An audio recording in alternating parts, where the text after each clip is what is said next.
Bismillahirrahmanirrahim. Alhamdulillahirabbil wassalatu wassalamu ala asyrofil anbiya'i wal mursalin wa ala alihi washabihi ajma'in. Amma ba'd. Jadi pada hari ini saya bersama dengan ahli tujuan saya akan membentangkan berkaitan dengan jumlah fi'aliyah. Nama saya pada hari ini Muhammad Amirul bin Sufyan. Dan kami semua daripada Diploma Syariah Islamiah semester 2 bagi sesi tahun 2020-2021. Dan kami semua daripada kelas 1. Jadi pada hari ini saya akan membentangkan dan menceritakan serba sedikit berkenaan dengan mukadimah, pendahuluan kepada jumlah fi'aliyah.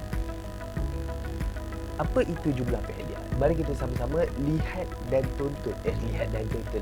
tengok slide yang telah disediakan. Alright.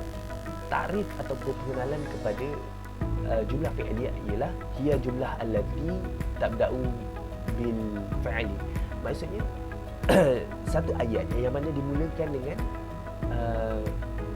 fa'il ataupun kata kerja, tabda'u bil fi'l, betul dimulakan dengan kata kerja, yang mana kita dapat tengok contohnya seperti di slide yang berikutnya. Ya, kita tengok slide yang berikutnya, kita dapat tengok contoh seperti contoh yang pertama adalah kharaja al-mu'allim, telah pergi seorang guru.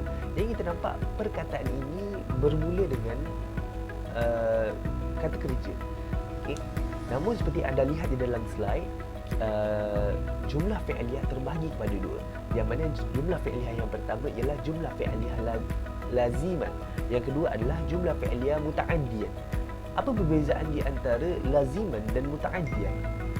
Sebelum tu kita tengok dulu struktur di dalam sesebuah jumlah fi'liyah, dalam sebuah ayat fi'liyah, yang mana tata'allafu al-jumlah fi'liyah min fa'lu wal fa'il idza kana laziman wal maf'ul bi idza kana muta'addiyan. Kita dapat lihat di sini bahawa jumlah fi'liyah terdiri daripada fa'il, kata kerja, dan yang keduanya adalah fa'il. Dan apabila ayat jumlah fi'liyah ini mengandungi dua ini, maka ia tergolong di dalam jumlah fi'liyah laziman. Namun apabila tibanya satu lagi struktur, iaitu maf'ulun bih, maka ayat tersebut akan menjadi jumlah fi'liyah muta'addiyan. Jadi kita tengok contoh yang saya buat ya. Kita dapat tengok contoh lazimat, kharaja mu'allim. Jadi jumlah fi'liyah itu, jumlah fi'liyah lazim itu tidak mempunyai maf'ulun bi jika nak dibandingkan dengan muta'addiyan. Muta'addiyan mempunyai maf'ulun bi. Akala Ahmad ar-ruzza. Akala Ahmad, telah makan Ahmad apa? Ar-ruzza. Jadi maf'ulun bi itu adalah perkara yang dibuat. Okey. Jadi macam mana untuk kita mengenal sesebuah jumlah fi'liyah itu adalah laziman ataupun muta'addiyan? Untuk kita mengetahui jumlah fi'liyah laziman, di dalam jumlah fi'liyah laziman, sesebuah ayat itu, sesebuah fi'il itu hanya akan dijawab kepada fa'ilnya sahaja. Namun kenapa dia tak ada maf'ulun bih? Sebab untuk menjawab maf'ulun bih ini, untuk meletakkan maf'ulun bih di dalam suatu ayat itu, dia mesti kena menjawab dua persoalan. Yang pertama adalah apa, yang kedua adalah siapa. Kita tengok pada contoh untuk jumlah fi'liyah laziman, kita dapat tengok kharaja mu'allim, telah pergi guru. Untuk ayat ini, untuk meletakkan maf'ulun bih, kita tak sesuai untuk bertanyakan soalan apa ataupun siapa. Apa yang pergi seorang guru? Tak kena. Siapa yang pergi seorang guru? Pun tak kena. Jadinya disebabkan dua persoalan ini tak ada, maka untuk mengenal pasti dia adalah jumlah fi'liyah laziman, dia tak ada maf'ulun bih. Jelas? Okey, mantap. Jadi untuk jumlah fi'liyah muta'addiyan, untuk meletak maf'ul bih, dia mesti kena menjawab dua tadi. Contoh, akala Ahmad, telah makan Ahmad. Ahmad makan apa? Nampak tak? persoalan apa itu relevan untuk ditanyakan, kerana pertanyaan apa itu jawapannya akan diletak pada maf'ulun bih. Jadi Ahmad telah makan. Ahmad makan apa? Ahmad makan ar-ruzza. Macam tu. Dapat? Okey. Jadi itu saja daripada saya untuk mengetahui apakah yang dimaksudkan, bagaimanakah fa'il itu terbina, bagaimana fa'il itu tertubuh, dan bagaimana maf'ulun itu boleh muncul ataupun boleh kita letakkan di dalam jumlah fa'iliyah. Maka dengan ini ahli kumpulan saya akan membentangkan berkenaan dengan fa'iliyah, maf'ulun bih, dan ada lagi satu bahagian. InsyaAllah itu sahaja daripada saya. Assalamualaikum. Saya pas kepada tim saya yang seterusnya.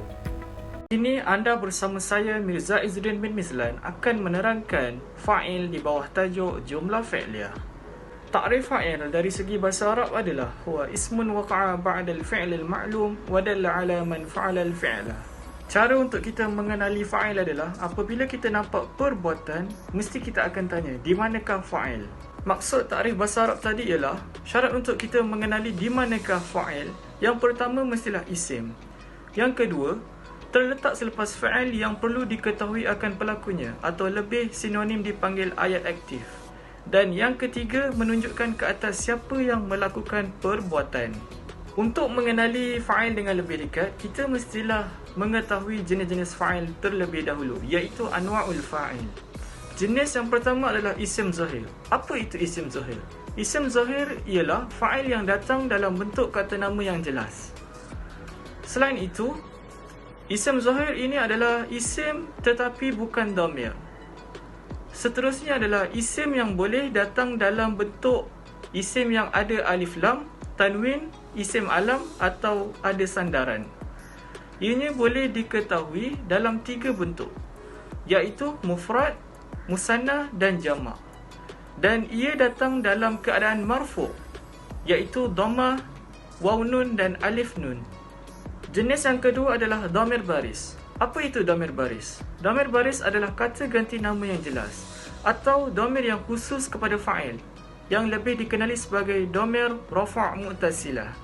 Sebagai pelajar yang pernah mendalami ilmu bahasa Arab, sudah pasti kita pernah lihat atau jumpa ayat bahasa Arab yang mempunyai kata kerja yang hujungnya mempunyai tu, ti, ta, tuma, tum dan tunna.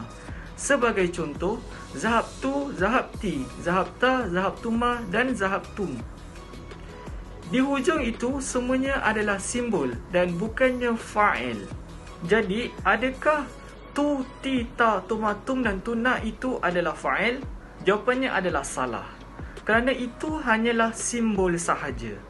Jadi di manakah fa'ilnya?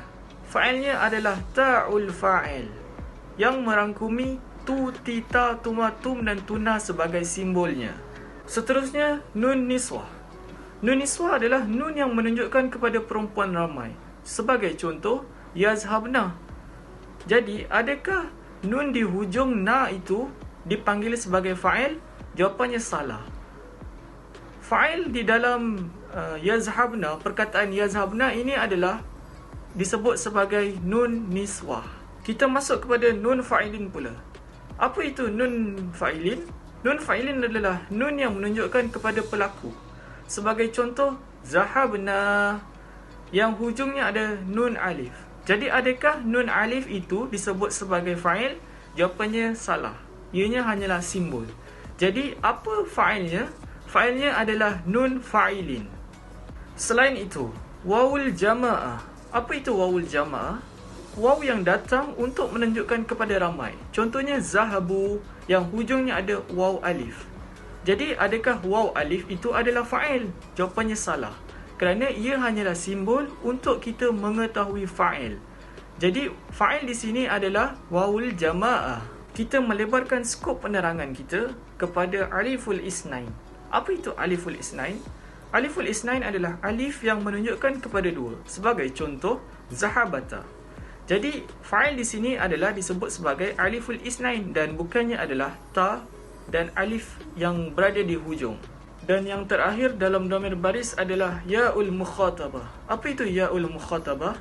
Ya yang menunjukkan kepada kamu perempuan atau awak perempuan. Sebagai contoh, izhabi. Jadi fa'il di sini adalah disebut sebagai ya'ul mukhatabah. Jenis yang ketiga adalah dhamir mustatir, yakni dhamir yang tersembunyi. Dhamir ini adalah kata ganti diri yang tidak disebut dalam ayat tetapi dia akan dikembalikan kepada asalnya. Sebagai contoh ayat, Zaid zahaba ilal madrasah. Adakah Zaid itu boleh jadi fa'il? Tidak boleh. Kerana Zaid berada dalam kedudukan mubtada' dan juga kedudukan Zaid itu adalah sebelum fa'il. Dan adakah zahaba boleh menjadi fa'il? Tidak boleh kerana sebab dia fa'il. Dan ilal madrasah, bolehkah ia jadi fa'il? Jadi jawapannya tidak boleh kerana ia adalah huruf jar. Kesimpulannya, di manakah fa'ilnya? Fa'ilnya adalah dhamir mustatir kerana dikembalikan kepada dhamir huwa, yakni Zaid. Asal ayat itu adalah Zaid zahaba huwa ilal madrasah. Seolah-olah ada dhamir huwa tetapi disembunyikan. Cara untuk kita mengenali dhamir mustatir dengan lebih dekat adalah datangnya dhamir mustatir dalam 3 fi'il, iaitu yang pertama fi'il madi, yang kedua fi'il mudhari' dan yang ketiga adalah fi'il amr. Yang pertama, fi'il madi. Pada fi'il madi, dhamir mustatir ini wujud pada dhamir huwa dan hiya. Tetapi dengan syarat, mesti di depan dhamir ini ada isim. Sebagai contoh, Ahmad zahaba. Yang kedua, bagi fi'il mudhari' juga, ianya sama seperti fi'il madi. Dhamir huwa dan hiya mesti di depan dhamir ini mempunyai isim. Tetapi atas dhamir anta, ana dan nahnu, ianya biasa kita sebut terus tanpa menyebut dhamir ana di depan. Sebagai contoh, ashrabu al-labana. Jadi fa'ilnya adalah dhamir mustatir. Yang ketiga, fi'il amar. Cara untuk kita mengenali dhamir mustatirnya adalah atas dhamir anta. Assalamualaikum warahmatullahi wabarakatuh. Ismi Muhammad Hafiz bin Adam, KST 2006010117. Sa'uwaddihu lakum anil maf'ulul bih.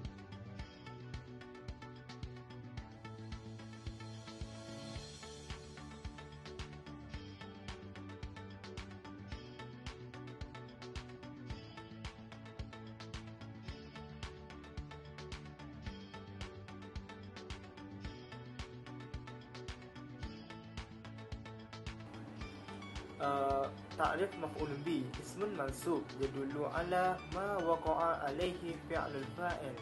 Maksudnya, isim mansub yang menunjukkan ke atas apa yang terletak kepadanya fi'il fa'il, yang bermaksud maf'ul bi ni dia terletak selepas fa'il. Contoh, ya'kulu talibu as-samaka. Seorang pelajar memakan ikan. As-samak menunjukkan kepada maf'ul bi kerana dia terletak selepas fa'il, dan hukum bagi maf'ul bi mansub daiman.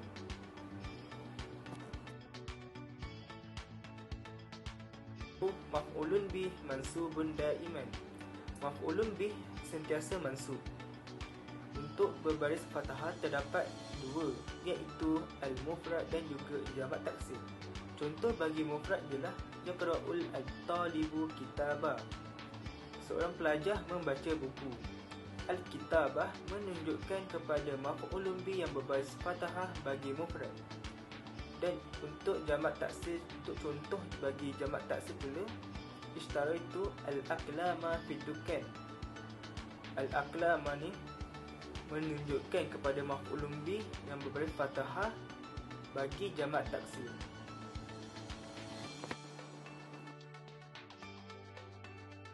Terbahagi kepada dua, iaitu musanna dan juga jamak muzakkar salim. Bagi contoh maf'ulun bi yang menunjukkan kepada musanna ialah qara'tu at-tilmizatu al-qissataini. Seorang pelajar perempuan membaca dua kisah. Perkataan al-qissataini iaitu maf'ulun bi menunjukkan kepada musanna kerana mempunyai ya nun. Contoh bagi jamak muzakkar salim, ra'aitu al-muslimina fil masjid. Saya nampak ramai orang Muslim di masjid.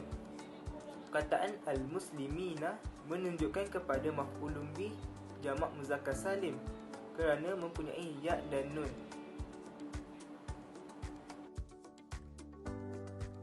Pula terdapat satu sahaja iaitu jamak muannas salim. Contoh jamak muannas salim, darasat Zainab al-ma'lumat. Zainab mempelajari pelbagai maklumat. Kata al-ma'lumat iaitu menunjukkan kepada jamak muannas salim kerana di belakang perkataan mempunyai alif dan ta yang ia berbaris kasrah jika dii'rabkan. Alif iaitu asma'ul khamsah. Contoh bagi asma'ul khamsah, yusa'idu Ahmadu abahu. Ahmad menolong bapanya. Perkataan abahu menunjukkan kepada maf'ulun bih bagi asma'ul khamsah.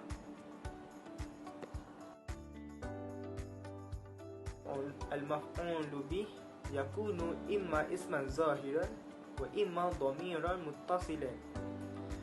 Maf'ulun bih boleh terbagi kepada dua bentuk iaitu ismu zahir dan juga dhamir muttasil. Al-awwal ismu zahirun mislu yatlubu at-talibu al-ilma. Seorang pelajar lelaki menuntut ilmu. Perkataan al-ilmah menunjukkan kepada zahir kerana ia telah jelas disebutkan selepas fa'il. Contoh kedua, katabat at-talibatu al-qissah. Seorang pelajar perempuan membaca sebuah kisah. Al-qissatah menunjukkan kepada ismu zahir bagi maf'ulun bih. Dhamirun muttasilun, maf'ulun bih yang mempunyai dhamir. Misal, syafaqallah. Syafaqallah bermaksud Allah menyembuhkan kamu. Perkataan syafa' ialah fi'il madi dan kaf adalah maf'ulun bih dan dia adalah dhamir.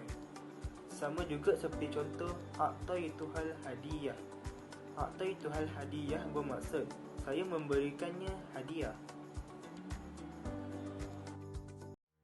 Bismillahirrahmanirrahim. Alhamdulillahirabbil alamin.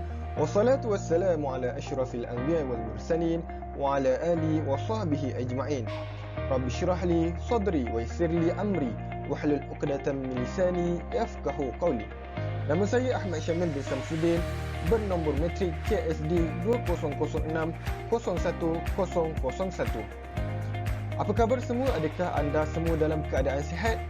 Jika ya, alhamdulillah. Semoga kita sentiasa berada dalam lindungan dan jagaan daripada Allah Subhanahu wa taala. Jadi tanpa membuang masa, insya-Allah kita akan meneruskan perbincangan kita berkaitan tentang i'rab al-fa'il wal maf'ulun bih. Jadi kita pergi terlebih dahulu dengan i'rab al-fa'il. Di bawah i'rab al-fa'il hukumnya adalah marfu', yang mana terdapat 3 alamat, iaitu alif, dhammah dan juga waw. Di bawah alamat ini terdapat beberapa sebab i'rab, iaitu bagi alif sebab i'rabnya adalah musannah. Contohnya seperti muslimani dan juga muslimatani. Kemudian di bawah dhammah pula sebab i'rabnya adalah mufrad. Contohnya seperti muslimun. Kemudian bagi jamak muannas salim, contohnya adalah muslimatun. Kemudian bagi jamak taksir pula, contohnya adalah kutubun. Bagi alamat waw pula terdapat sebab i'rab, iaitu jamak muzakkar salim. Contoh perkataan adalah muslimunah dan juga terdapat sebab i'rab yang kedua iaitu asma'ul khamsah. Contoh perkataan seperti abuka dan akhuka. Jadi, apakah sebenarnya al-fa'il ini? Fa'il merupakan mauqi' yang mana maknanya bila kita jumpa di dalam Al-Quran contoh ayat seperti a'udzubillahi minasyaitonirrajim, khalaqallahu samawat, yang bermaksud Allah telah menciptakan langit. Kenapa Allah iaitu lafzul jalalah berada atau berbaris dhammah? Jadi kita pun mestilah terfikir Allah ini berada pada kedudukan apa dalam i'rabnya, iaitu ianya duduk selepas fa'il dan dia isim, iaitu lafaz Allah itu adalah merupakan isim alam dan kalimah Allah ini berbaris depan ataupun berbaris dhammah. Maka dia automatik menjadi fa'il, yang mana Fa'il ini hukumnya sentiasa marfu'. Jadi anwa' fa'il ini hanya terpakai untuk isim zahir sahaja dan tidak terpakai untuk bentuk dhamir mustatir maupun dhamir baris. Jadi kita pergi pula dengan kaifiat i'rab fa'il yang mana di dalamnya terdapat mauqi' i'rab, hukum i'rab, alamat i'rab dan juga sebab alamat i'rab. Saya bagi satu contoh ayat supaya kita lebih jelas, iaitu ya'kulul mu'allimud dawa'a. Ya'kulu merupakan fi'il mudhari' yang mana jelaslah kat sini jumlah ni adalah jumlah fi'liyah kerana dimulai dengan fi'il. Yang mana selepas fi'il terdapatnya fa'il iaitu al-mu'allimu. Al-mu'allimu mauqi'nya adalah fa'il, hukumnya adalah marfu' sebab fa'il ni hukumnya memang confirm marfu'. Kemudian alamat pula adalah bidhammah, manakala sebab alamat i'rabnya pula adalah mufrad, li'annahu mufrad. Kenapa mufrad? Kerana mu'allimu bermaksud seorang guru. Jadi kalau kita gabungkan, i'rabnya adalah bagi mu'allim fa'il marfu' bidhammah li'annahu mufrad. Jadi jelaslah kat situ tentang i'rabnya. Seterusnya kita pergi pula dengan hukum maf'ulun bih. Hukum bagi maf'ulun bih adalah mansub yang mana terdapat beberapa alamat. Terdapat 3 alamat iaitu fathah, kasrah dan juga ya. Bagi setiap alamat ini terdapat beberapa sebab. Bagi fathah terdapat sebab isim mufrad dan juga jamak taksir. Bagi kasrah terdapat jamak muannas salim. Manakala bagi ya terdapat sebab iaitu musanna dan juga jamak muzakkar salim. Bagi kaifiat i'rab maf'ulun bih sama seperti tadi, terdapatnya mauqi' i'rab, hukum i'rab, alamat i'rab dan juga sebab alamat i'rab. Saya bagi satu contoh ayat iaitu ya'kulul mu'allimu ad-dawa'a. Jadi kat sini kita dapat jelas lihat bahawa ayat ini merupakan jumlah fi'liyah kerana terdapatnya fi'al di hadapannya. Ya'kulu merupakan fi'al mudhari'. Kemudian selepasnya terdapat fa'il iaitu al-mu'allimu. Selepas fa'il terdapatnya maf'ulun bih iaitu ad-dawa'a. Jadi i'rab bagi ad-dawa'a ini adalah mauqi'nya merupakan maf'ulun bih. Kemudian hukum i'rabnya adalah mansub. Alamat i'rabnya adalah bil fathah. Manakala sebab alamatnya pula adalah bi'annahul mufrad. Jadi i'rab bagi ad-dawa'a adalah maf'ulun bih mansub bil fathah li'annahul mufrad. Setelah selesai menjelaskan dan menerangkan tentang i'rab bagi fa'il dan juga maf'ulun bih, kita pergi pula kepada tadriban ataupun latihan supaya kita lebih jelas dan memahami dengan apa yang telah kita pelajari sebentar tadi. Jadi arahannya adalah i'rab al-kalimat allati tahta al-khat i'raban tamman, iaitu kita perlu mengi'rabkan dengan sempurna bagi jumlah perkataan yang bergaris yang terdapat di bawah. Jumlah perkataan yang pertama adalah akala as-saihu at-ta'ama fi mat'am Cik Wan. Perkataan yang bergaris adalah as-saihu yang mana i'rabnya adalah al-fa'il. Kenapa fa'il? Kerana ianya terletak selepas fa'il iaitu akala, yang mana hukumnya adalah marfu' bidhammah li'annahu mufrad. Seterusnya, kenapa ianya mufrad? Kerana as-saihu bermaksud seorang pelancong. Kemudian bagi perkataan ta'am pula, i'rabnya adalah maf'ulun bih. Kenapa? Kerana ianya terletak selepas fa'il, yang mana hukumnya adalah mansub bil fathah li'annahu mufrad. Kenapa mansub? Kerana hukumnya memang tidak boleh berubah bagi maf'ulun bih. Kemudian jumlah perkataan yang kedua adalah ra'aitu muslimati fil masjid. Bagi jumlah perkataan yang kedua ini mungkin yang ramai yang akan keliru, yang mana satu fa'il, yang mana satu fa'il dan juga yang mana satu maf'ulun bih.